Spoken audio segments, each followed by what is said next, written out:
Quería empezar mi charla contándoles que antes de ir a Canadá me entrené hice la Facultad de Medicina en Buenos Aires y el entrenamiento de cardiología y de electrofisiología en Buenos Aires. Y yo crecí viendo al Instituto Cardiovascular de Buenos Aires como la gran institución en la cual uno quisiera alguna vez poder trabajar y tener la oportunidad de hoy venir y hablar con ustedes y poder compartir esta presentación con mis colegas del instituto me produce una felicidad tremenda y un gran orgullo. Quiero mostrarles mis conflictos de interés. Hay algunas empresas que me han ayudado, fundamentalmente Bayer de Latinoamérica se hizo cargo de los gastos para poder venir y estoy muy agradecido. Y antes de empezar a meterme en el tema de los anticoagulantes, me gustaría, Fernando, sumarme rápidamente al reconocimiento que recién se le hizo al doctor Hiniger.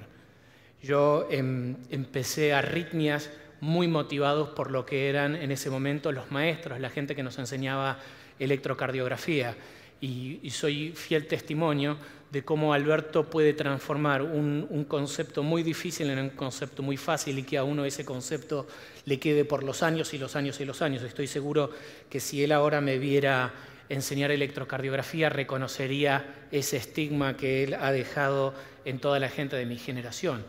Y lo mismo aplica para Rubén Laíño, que tiene una capacidad de discriminar los estudios multicéntricos de una manera única y que hoy todavía cuando leo un estudio me acuerdo en las formas en las que Rubén nos enseñaba a separar la paja del trigo, a poder ver dónde están los trucos, cómo se manipula la estadística para que uno le termine dando las cosas como quiere. Así que me sumo al reconocimiento que les hace el Instituto y muchas gracias por haber sido parte de nuestra educación. Pero el Instituto también tiene gente más joven que ha participado súper activamente en la educación de toda la gente de nuestra generación, y me refiero a Marcelo Trivi, que hoy no lo vi, creo que le tocó cuidar el fuerte en el Instituto hoy, pero sí lo vi a Alberto, que es un infatigable educador que a nivel internacional ha desarrollado técnicas en las cuales podemos medir a nuestros residentes cómo hacen su desempeño y cuáles son las áreas donde hay que focalizar. Le voy a pedir disculpas a algunos de mis entrañables amigos que no llegaron a que yo los ponga en la foto, como puede ser el doctor Gastón Albina, que es de mi generación, o al doctor Guido Berman, que también sé que está en el instituto y que fue residente nuestro en nuestra institución.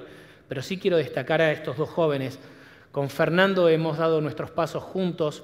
Los dos hemos estado en Canadá. Él decidió volver para hacerse cargo de la electrofisiología invasiva del instituto es un desafío tremendo que creo y estoy convencido, aparte de que Fernando está llevando a la electrofisiología invasiva de la Argentina a un plano superior. Y por último me quiero referir a Diego Conde, que es un cardiólogo clínico, es el jefe de la unidad coronaria del instituto, que por casualidad cruzamos caminos hace menos de 3 años o hace menos de 2 años y empezamos a trabajar juntos en investigación. Y llevamos, no sé, perdí la cuenta, Diego, pero llevamos muchísimos trabajos juntos. Hemos descrito un síndrome que ahora se está publicando en todas partes del mundo en reconocimiento al doctor Vallés de Luna. Diego, además de ser un cardiólogo muy astuto y de ser un tipo muy dedicado a la investigación, tiene una personalidad que hace tremendamente placentero poder trabajar juntos y es un privilegio para mí poder compartir con él. Y finalmente, obviamente que poner a toda esta gente junta requiere el liderazgo de alguien que su currículum habla por sí mismo, expresidente de la Sociedad Argentina de Cardiología, que ha sabido seleccionar un grupo de jugadores para llevar al instituto a lo más alto de la cardiología en Latinoamérica y posiblemente en el mundo. Así que muchísimas gracias y ahora sí voy a empezar a hablar un poco de los anticoagulantes antes de que me echen. Y así es como nosotros vemos el problema de la fibrilación auricular, de sencillito, porque recién escuchábamos al doctor Román hablando de estas técnicas complejas para meterse dentro de una vena, quemar focos, pero hay también los antiarrítmicos y hay también el problema esencial de la fibrilación auricular, que es que la fibrilación auricular produce stroke. Y uno de stroke generalmente no se muere, pero queda deshabilitado para toda su vida. Entonces, cuando yo tengo a mis estudiantes y le pregunto, dígame usted, en el paciente con fibrilación que acaba de ver, ¿cuál es la única intervención que usted haría que va a cambiar definitivamente la vida de su paciente? y empiezan la ablación de las venas pulmonares, darle amiodarona. No, la intervención única que cambia la historia natural de nuestros pacientes es la prevención del stroke. Y fíjense desde cuándo que estamos hablando con fibrilación auricular, y quiero que el doctor Román le preste atención al siguiente slide. Este hombre, el Thomas Lewis, en 1921, doctor Román, dibujó esto, que no es ni más ni menos que un rotor de fibrilación auricular. Después se dispersó y empezó a estudiar el flutter y se equivocó, pero en ese momento él dibujó, hace casi 100 años o más, el primer rotor donde ahora nosotros estamos yendo con la ablación. La definición de FA la mayoría de ustedes la conocen, como también conocen este dibujito, ¿no? La onda P muy linda y redondita, y la fibrilación yendo a su curso, cómo desorganiza el ritmo cardíaco, y como la aurícula no se contrae bien, hace que en la orejuela se formen coágulos que después salen disparados a la circulación general y producen accidente cerebrovascular. Entonces, el problema de la FA es que incrementa el riesgo de accidente cerebrovascular, y es ahí donde tenemos que nosotros poner el foco. Hay alguien que dijo que si en una presentación de cardiología uno no menciona el Framingham por lo menos una vez, está en falta. Así que ahí va mi slide de Framingham para mostrarles que en pacientes de 80 a 89 años casi el 10% tiene fibrilación auricular.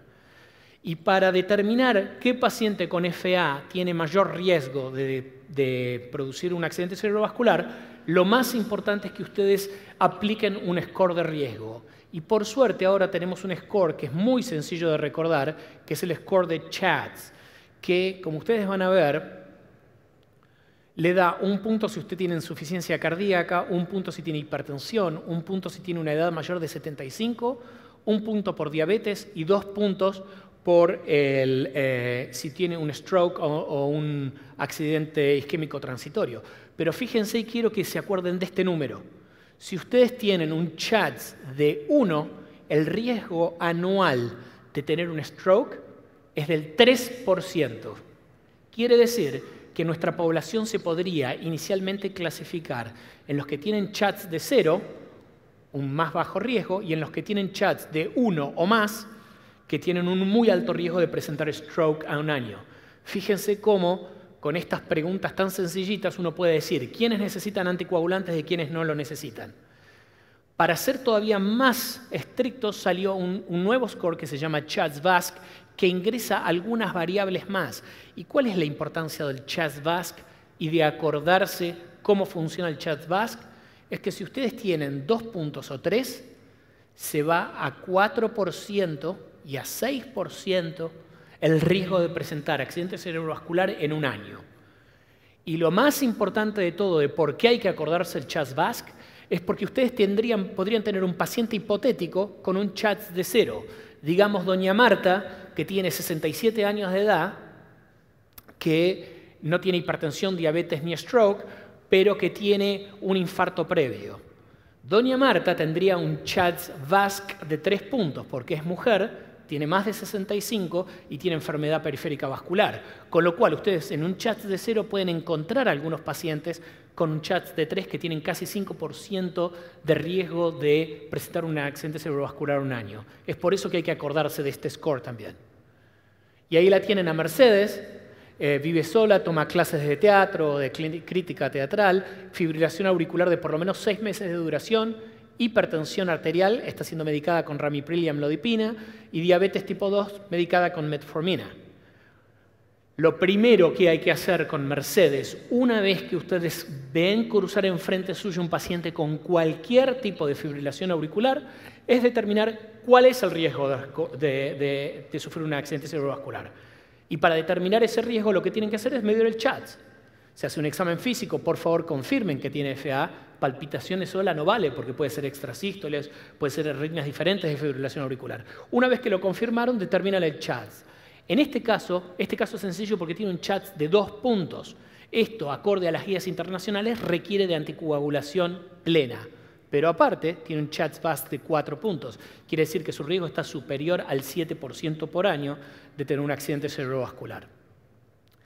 Una vez que ustedes determinaron que el paciente requiere anticoagulantes, hay que aplicar algún score que determine si su paciente al mismo tiempo tiene una posibilidad muy alta de sangrado.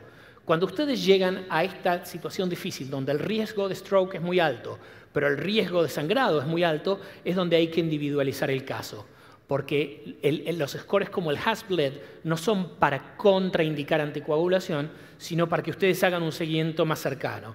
En este caso, el Hasbled está por debajo de 3, con lo cual no hay un gran riesgo de sangrado y la paciente puede ser anticoagulada. Esto es para el machete que usamos para acordarnos de qué cosas hay que medir en el Hasbled. Y entonces, ¿qué le damos a Nancy? ¿Warfarina o nuevos anticoagulantes orales? Vamos a ver cómo está esta historia. Tengo 5 minutos y voy a tratar de hacerla en 5 minutos, Fernando. Warfarina o acenocumarol versus los NOACs. Fíjense, cuando ustedes comparan warfarina contra placebo, la warfarina es estupenda y por muchísimas décadas nos ha ayudado a prevenir el stroke. Pero había varios problemas con la warfarina y eso fue lo que despacito fue, de alguna manera, motivando la aparición de los nuevos anticoagulantes orales. ¿Y cuál es el problema de la warfarina? El primero, fíjense, surgen de estudios con alto número de pacientes, es que del grupo total de pacientes que requieren recibir warfarina para prevención de stroke, solo la mitad o aproximadamente la mitad son iniciados en warfarina. Y eso es por múltiples causas, por las que ustedes quieran encontrar, solamente la mitad de los pacientes son anticoagulados. Pero fíjense, aparte, qué interesante esto. Como les decía, al momento de la iniciación de la warfarina y dependiendo de la edad de los pacientes, cuanto más añoso el paciente es, menos se indica warfarina, esto sería el 100%, cuando son pacientes muy añosos se empieza en menos del 20%. Pero vamos a tomar aquellos que sí iniciaron warfarina, o sea, la mitad de los pacientes que la necesitaban, aquellos que sí la tomaron. Fíjense qué interesante, esto es el seguimiento de los pacientes. A aproximadamente 4 años, la mitad de ese 50%, por una razón o por otra, la warfarina se descontinuó. Fíjense esto qué interesante. Estos son diferentes trials y diferentes registros donde se midió cuánto tiempo pasaban en rango terapéutico aquellos que tenían indicación de warfarina y que finalmente la iniciaron y que no descontinuaron a 4 años. Y fíjense qué interesante. De ese 50, del 50, del 50, solamente la mitad están apropiadamente anticoagulados. Quiere decir que la sensación de anticoagulación cuando uno prescribe warfarina es un ente abstracto, porque la mitad de los pacientes no la reciben, la mitad de los pacientes la discontinúan y de los que la toman, la mitad no están en rango terapéutico. Encima, les pretendo que los de la última fila se lean toda esta lista y la memoricen. La warfarina interactúa con todas estas drogas. ¿Okay? Creo que les di tiempo suficiente para que se acuerden más o menos de la lista. ¿Dónde está la warfarina ahora? Si 50% de los candidatos ideales solamente la comienzan y la mitad la discontinúa a 3 a 5 años y la mitad no está en rango terapéutico y la warfarina tiene más riesgo de sangrado que las drogas contra las cuales se está probando y encima hay múltiples interacciones, es cuando queda la puerta abierta para el desarrollo de una nueva medicación. Y estos son los grandes estudios, yo sé que han habido otras sesiones, así que no voy a insistir, donde se ha puesto el dabigatran, el rivaroxaban, el apixaban y el endoxaban. Voy a tratar esto de ir más rápido, pero sí les voy a pedir que recuerden esto. Esto no es para favorecer un anticoagulante versus otro. Mi rol hoy es tratar de demostrarles que los nuevos anticoagulantes orales son igualmente efectivos que la warfarina, que tienen menos sangrado que la warfarina y que requieren menos intervenciones para el paciente que la warfarina. Pero quiero que recuerden que el dabigatran, el 85% se excreta por el riñón, mientras que solamente un 33, un 27 y la mitad en endoxaban. Esto hace que algunos de los anticoagulantes orales sean muy efectivos en pacientes con deterioro de la función renal severa, mientras que otros no. Esto es para mostrarle las interacciones. La lista de warfarina uno no se la puede acordar, pero la lista de los nuevos anticoagulantes orales es cortita. Uno se puede acordar de estas cosas. Yo, por ejemplo, tengo pacientes con verapamil, con amiodarona. Bueno, trato a esos pacientes o rotarles al antirrítmico o dejarlos en warfarina. Y fíjense, esto lo voy a pasar realmente rápido. Cuando comparan los anticoagulantes orales contra placebo, son súper más efectivos para la prevención de ACV o embolia. Por supuesto, cuando lo comparan contra warfarina son más efectivos, pero el significado es menor, porque la warfarina es buena. Y lo mismo, acá les muestro reducción de embolismo sistémico. A la izquierda Señora, el comparador, cualquiera de estas drogas, es mejor. A la derecha, warfarina es mejor. Lo mismo para sangrados mayores. NOAC mejor, warfarina mejor. Fíjense dónde caen todos los cuadraditos. NOAC mejor para hemorragia intracraneal que contra warfarina. Mortalidad de toda causa, NOAC mejor. Y estas son las guías actualizadas canadienses, donde si usted tiene un chat de 1 va a full anticoagulación oral, y las guías recomiendan el uso de los nuevos anticoagulantes orales sobre la warfarina, y cuando usted tiene un chat de 0, aplique el CHADS-VASc, y si le da un CHADS-VASc de 3 puntos, pues entonces estos pacientes también requieren de full anticoagulación oral. Para terminar, me quedan 10 segundos. ¿Qué pasó con Nancy? Se la inició en rivaroxaban 20 miligramos al día. A los 2 meses nos vino a ver porque tenía un pequeño sangrado nasal. Lo que hicimos fue ahí localmente mirarle, no había nada que estuviera sangrando, se le suspendió la dosis por 2 días y después se la reinició con la misma dosis y en los últimos 9 meses anduvo fenómena sin más sangrados. Voy a terminar con estos mitos y verdades de las restricciones a los usos de anticoagulantes orales. ¿Son más caros que la warfarina? Es verdad, son más caros que la warfarina. Al no tener un RIN, no sabemos si el paciente está anticoagulado. Eso es falso. Hay grupos y grupos muy serios que están postulando que los pacientes en NOACs también tendrían que tener alguna forma de seguimiento porque no todos reaccionan igual. Eso aún está por demostrarse. Pero si el paciente se pone la pastilla en la boca todos los días, y eso aplica al NOAC como al betabloqueante o al nitrato, el paciente está anticoagulado. No hay agentes para revertir y eso produce más riesgo que la warfarina. Falso. Para cada uno de los nuevos NOACs, los estudios están en fase 2 y fase 3. Hemos hecho una revisión que sale ahora próximamente en Europace, junto con el doctor Gregory Lipp, que es una eminencia en este tema. No se puede utilizar en pacientes con insuficiencia renal. Falso. Hay estudios post-hoc para dabigatran y hay estudios en el diseño para rivaroxaban, donde dependiendo del grado de insuficiencia renal usted puede usarlas. Es cierto que la warfarina puede todavía tener un nicho ahí en los pacientes más críticos. Es complicado el manejo perioperatorio, esto no lo voy a tocar, creo que lo va a cubrir Diego. El manejo perioperatorio de estos pacientes es extremadamente sencillo y la información se sigue acumulando. Muchísimas gracias y gracias por la oportunidad.